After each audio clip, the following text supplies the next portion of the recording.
Did you commit to another CPA review course that just isn't aligned with how you learn? Well, spilled milk, baby. In the world of accounting, only one figure matters, and that's the bottom line. So by investing in Universal CPA Review, you're investing in yourself, and we promise to do everything in our power to get you the ROI that you're looking for by obtaining your CPA license. We know that purchasing a CPA review course is an investment, and we also know that spending all that money on a program that hasn't worked out sucks, and we want to soften that blow. Our Spilled Milk program will allow you to commit to Universal's Visual Learning CPA Review program at a steep discount. So reach out to info@universalcpareview.com to learn more about our program and what discounts you qualify for. Okay, so moving on to framework and rulebook number 2. We talked about the AICPA Code of Professional Conduct and all of the different rules that the audit professional must follow. In other words, we talked about the rulebook for Detective Lucy, the audit professional. Right, those are the rules that she must follow when doing her accounting work. Okay, so that was rulebook number 1. Now we're talking about rulebook number 2. And that set of rules is going to cover the rules outlined specifically by the AICPA as it pertains to the audit firm.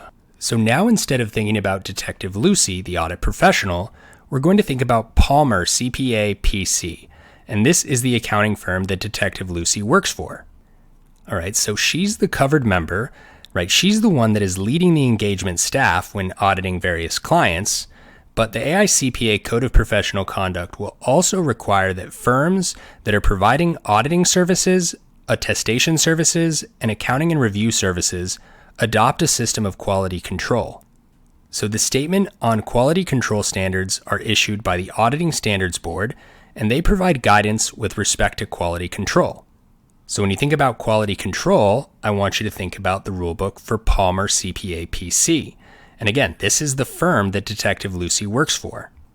And the reason you're thinking about Palmer is because the audit exam is going to require that you understand the 6 elements of quality control. All right, so while you must know this list, just like everything else, we need to drill down the details.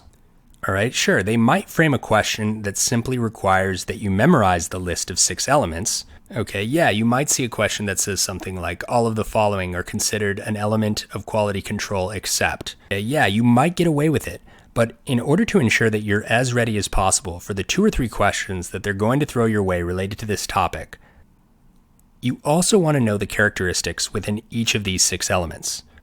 Okay, but the good news is this is pretty intuitive stuff if we stop trying to memorize and instead think about why it is that these would pertain to rules related to the audit firm. Okay, so understanding the intuition behind each of these 6 elements is key. All right, so what are those 6 elements? Palmer, let's dig into it. So the P stands for performance of the engagement. The A stands for acceptance of the client and engagement continuance. The L in Palmer stands for leadership responsibilities. The M stands for monitoring. The E stands for ethical responsibilities. And the R stands for human resources.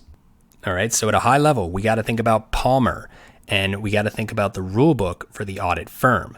Again, Palmer CPA PC is the firm that Detective Lucy, the covered member, works for. Okay, so let's fire it up by thinking about the P in Palmer. And that's going to stand for performance of the engagement. So the Statement of Quality Control Standards indicates that policies and procedures should be outlined to ensure that the engagement team sustains a high level of performance. All right. So in other words, what are the different policies outlined so that the audit engagement team can do their job well? So some of the characteristics of performance of the engagement might consist of the following. The engagement can be performed properly with proper supervision of assurance engagements, proper review of employee work products, the firm's emphasis of quality in an engagement, if controls are in place to ensure that the team is knowledgeable, if they can provide solutions for conflicts of interest, can they provide solutions for differences in opinion, and can they enable consultations with experts for certain situations? Right, if they're auditing a client that does not come with their knowledge of expertise, then a good solution is going to be finding an expert that can assist them. So again, people, we're thinking about this Statement of Quality Control Standards as a rule book. So let's open up a page in the rule book. And the page we're going to is the page related to performance of the engagement. And the key buzzwords we're going to focus in on when it comes to performance of the engagement is the word supervised and reviewed. All right, so this all comes down to ensuring that work performed meets applicable professional standards and regulatory requirements. So how do we do that? Well, the auditor needs to understand what type of engagement they are performing before they accept it. Right, before just accepting the engagement, they need to ask themselves, is this an audit engagement? Is it a review engagement? Are we equipped to accept this engagement and perform at a high level? Next up, we have the A in Palmer. This stands for acceptance of the client and engagement continuance. So this element requires that the audit firm takes measures to determine whether or not they are accepting the right client. All right, believe it or not, not every client is a good client. Some clients might put the auditor in a bad situation.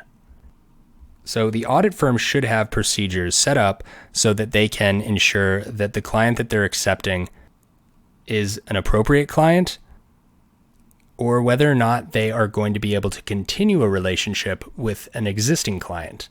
So some of the considerations that the audit team should make consist of the following. There should be an emphasis on firms only accepting engagements in which they are competent enough to perform. Right? If the auditor doesn't think they could do the work, they shouldn't accept the client. If they don't have certain experience in a given industry, maybe it's not a good client to have. But maybe they do accept it anyway and go ahead and obtain that experience. Okay, so another emphasis should be on the firm's ability to comply with required regulatory and ethical requirements. Okay, so things like conflicts of interest or the inability to remain independent.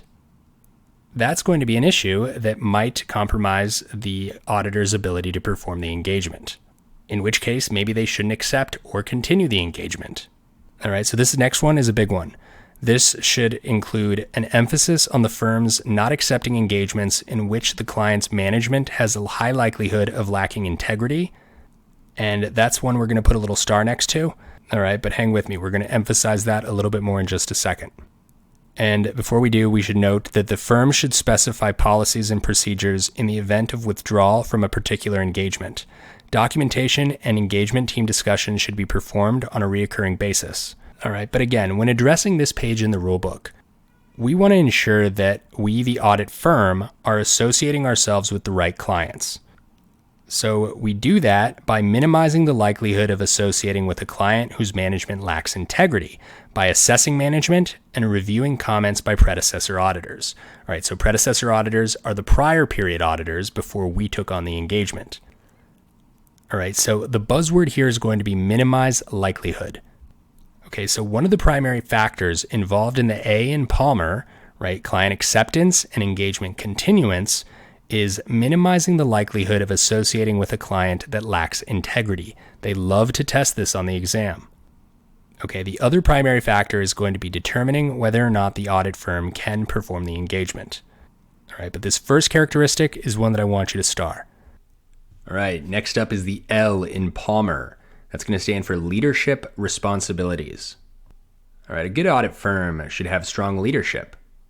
At the end of the day, it's all about setting a high standard for engagement staff and any sort of outside third parties.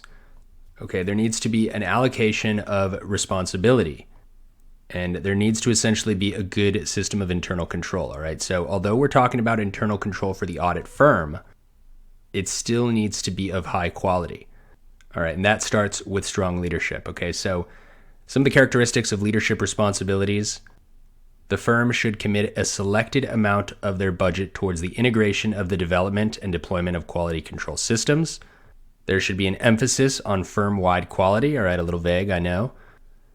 And there should be an emphasis on competence for those responsible for the quality control system that has been integrated. All right, so again, flipping to the leadership responsibility page of the rulebook. This is going to ensure that the firm maintains a tone at the top. All right, so tone at the top is something you're going to think when we dive into the COSO framework for management's internal control systems. But again, we're still talking about internal control. We're just talking about the audit firm's internal control. So it's still going to require that we have a strong tone at the top. All right, this is the equivalent to the control environment in the COSO framework. All right, if that sounds like a foreign language, we'll get there in just a little bit. All right, competence is key. And at the end of the day, we want to ensure that the firm promotes quality in its trainings and assesses that quality during performance reviews. All right, you're thinking quality over quantity. Okay, so when you're thinking about leadership responsibilities, your buzzwords are going to be anything to do with quality. Okay, so it's all about quality. Okay, so again, we're talking about internal control, but we're not talking about management, the client's internal controls. That's the COSO framework. We're talking about the rulebook for the audit firm's system of internal controls. All right, although when it comes to the audit firm, we're not calling this internal controls necessarily. We're calling it quality control. And just like we're going to assess and evaluate the effectiveness of our client, right, management's internal controls, we're also going to evaluate on an ongoing basis the effectiveness of the audit firm's quality control. So this brings us to the M in Palmer. This is going to stand for monitoring. Monitoring is going to involve the ongoing consideration and evaluation of the design and effectiveness of quality control. Right? Are they meeting the regulatory standards? So some of the characteristics within monitoring are going to consist of those with appropriate authority or experience should be those that take on the responsibility of monitoring. Right? We can't have inexperienced people monitoring the work of other inexperienced people. That would defeat the purpose. Only those individuals that are qualified should perform monitoring activities. Monitoring will often include the reperformance of the client's engagement quality control reviews, reoccurring assessments of the design and operating effectiveness of a company's internal controls. Okay, and monitoring engagements can include peer reviews, discussions amongst the firm personnel, reviews of administrative records, assessment of compliance and regulatory requirements. All right, so peer reviews are something that should fall within the element of monitoring. The key difference in peer reviews versus engagement quality reviews is that peer reviews are going to be conducted by an outside third party. All right, so this is a separate audit firm. We're thinking about other CPA firm. They're going to conduct a peer review, and this is required by the AICPA every 3 years. Okay, so every 3 years is the rule. However, there's an exception to this rule. And you need to be on the lookout for PCAOB Sarbanes-Oxley. And their rule is that if the audit firm, right, Palmer CPA PC, audits 100 or more issuers in the current year, right, public companies, we're thinking about Boobaloo Inc., then they need to have a peer review every year. Okay, so 100 or more issuers, peer review needs to be done annually. All right, so when you're thinking about the word monitoring, the M in Palmer, our buzzword is going to be ongoing. All right, so if you see the word ongoing within a question, good chance it has to do with monitoring. Okay, so next we have ethical requirements. That's the E in Palmer. All right, so this is very similar to what we talked about within the AICPA Code of Professional Conduct, in that this rule, yes, related to the audit firm, deals with the audit professional. Okay, so this is going to be the engagement staff within the audit firm. And here we want to make sure that all personnel on the engagements are maintaining independence in mind and appearance, that they maintain professional responsibilities with integrity, and maintain objectivity in performing their professional responsibilities as well. All right, so this is the Boy Scouts or the Girl Scouts honor to remain ethical. All right, so how can firms remain ethical? So we're thinking back on the Code of Professional Conduct, and we remember the independence rule. Okay, so in order to remain ethical, independence requirements should be communicated to all staff members of the audit firm. Independence requirements should include freedom from any obligations or conflict of interest with the client. Threats to independence should be identified and evaluated. Audit firm personnel should take subsequent action if threats to independence are identified. And all audit firm staff members should review all independence issues. All right, so the general rule is they should make this confirmation at least annually. Okay, but at the end of the day, when it comes to the E in Palmer, ethical responsibilities, our key buzzword here is going to be independence. Right, we're going to ensure that firms maintain independence when necessary and maintain their integrity. So how are we going to do that? Well, independence should be assessed regularly in order to identify any possible threats.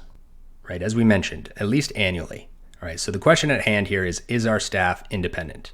All right, so if an ethical responsibilities element is presented in a multiple choice question or a task-based simulation as it relates to the Statement of Quality Control Standards, you're thinking about the AICPA Code of Professional Conduct and the independence rule. Right, in order to do our jobs, we need to remain ethical. Okay, and finally, the R in Palmer is going to stand for the R in human resources.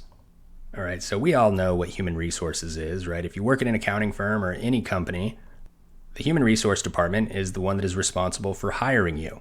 So I always think about the head of human resources at my first job. All right, the head of human resources at my first job's name was Nancy. Nancy was a great lady. She had to do with all the onboarding and staffing of my first ever work experience. All right, so I always think about Nancy and I ask myself, what did Nancy do? Right, what was the purpose of her job? She was responsible for recruiting, hiring, staffing personnel, professional development, performance evaluation, as well as compensation. So ask yourself about your Nancy, right? Who's your Nancy? Who's the head of your human resources? Maybe you don't have a Nancy. In that case, we need to understand what can human resources do to improve quality control. Okay, so it's more than just hiring. This also has to do with staffing and distributing work, but they should only be distributing the work to those who can do the job. All right, so staffing has been made appropriately and work has been distributed for those who have the technical skill set and the required amount of competency to fulfill the tasks distributed. They should have the proper education. Continuing education has been performed accordingly by company personnel. Accounting professionals required to obtain things like CPE should do so in order to sustain their license. Employees hired contain appropriate characteristics that enable them to perform with competency. If there's a senior level role, they should generally be required to have some sort of prior experience and training with assurance engagements prior to being staffed on complicated engagements. All right, employees should be promoted and receive raises with the appropriate amount that aligns with their responsibilities. Okay, and a good system of quality control will require background checks when employees are hired, right? We don't always necessarily want to hire those with criminal backgrounds. All right, so you're thinking it's important that we hire the right professionals for the audit team.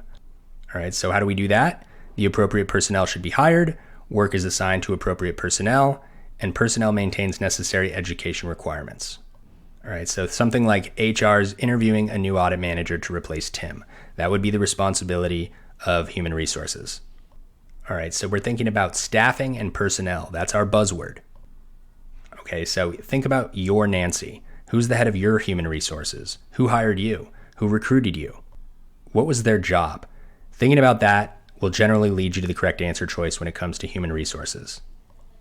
So now let's talk about engagement quality reviews, right? We're having a friend check our work.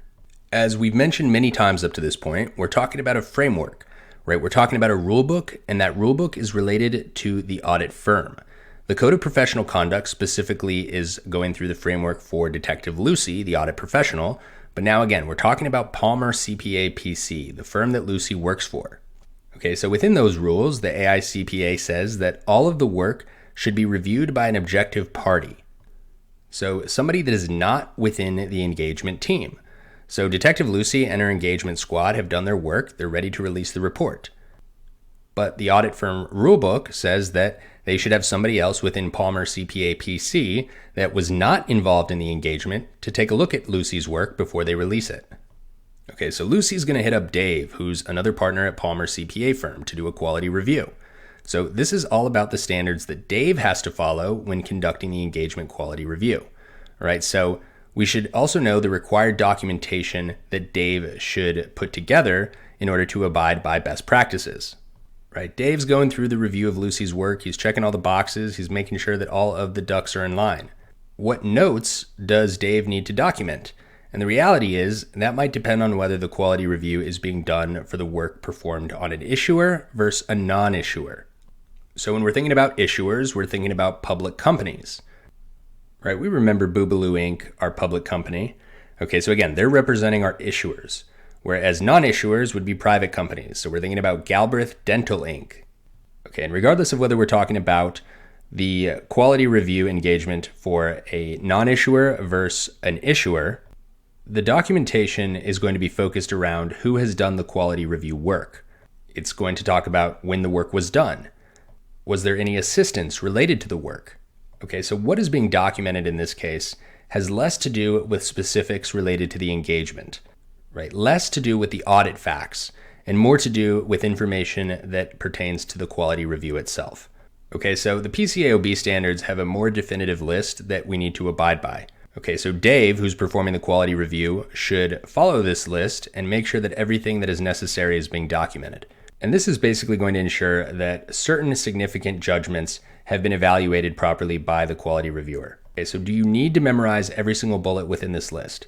It wouldn't hurt, but if you have a general idea as to the theme around what should be evaluated and what should be documented, you should have a pretty good idea as to what the correct answer choice would be in a given question. All right, so when in doubt, think about what's actually happening here. The quality reviewer is going to be evaluating the work done by the audit team, right? Dave, the partner within the audit firm, is evaluating the work done by Detective Lucy and her engagement staff. So they're going to evaluate significant judgments made by Lucy and her staff. They're going to evaluate significant risks that they detected and responses to those risks. They're going to take a look at things like materiality that was determined by Lucy and her staff. Okay, so when assessing internal controls, did they assess internal controls properly? Let's take a look at the review of the report on internal controls. Okay, if there were conflicts of interest or any points of contention, how were those issues resolved? All right, and the primary takeaway related to the documentation that is required by the quality reviewer, again, should involve specific information related to the quality review itself. Okay, so the required documentation will include the engagement reviewer and others who assisted the reviewer, right? That's information related to the quality reviewer themselves, the documents that were actually reviewed by the quality reviewer, and the date that the quality review was provided, and any concurring approval of issuance, or if no concurring approval existed, then we need to document the reasons for not providing that approval. Okay, quality review. We're thinking about Dave, the other partner within the firm that is doing the review work for Detective Lucy's engagement team. Right? This is a friend offering a friend a helping hand. Right? We're checking their work. Okay, so we talked briefly about a peer review. We talked about engagement quality review, but now reverting back to the differences between the two. Okay, keep in mind, an engagement quality review is different from a peer review. A peer review is a review performed by another CPA firm altogether, right? This isn't an objective partner within the same audit firm like it would be if we were conducting an engagement quality review. Okay, so as we mentioned, a peer review is when a separate CPA firm is doing that quality review work for us. All right, so peer reviews should be conducted every 3 years per the AICPA. All right, but we also mentioned that there's a caveat to the rule here. So if the audit firm is auditing publicly traded companies and they have conducted an audit for over 100 publicly traded companies during the year, then Sarbanes-Oxley is going to step in and require that they have an annual peer review. Okay, so what are we reviewing when we have an engagement review versus a peer review? All right, so the engagement partner is going to review things like significant risks discovered, as well as critical areas that require professional judgment when conducting an engagement review.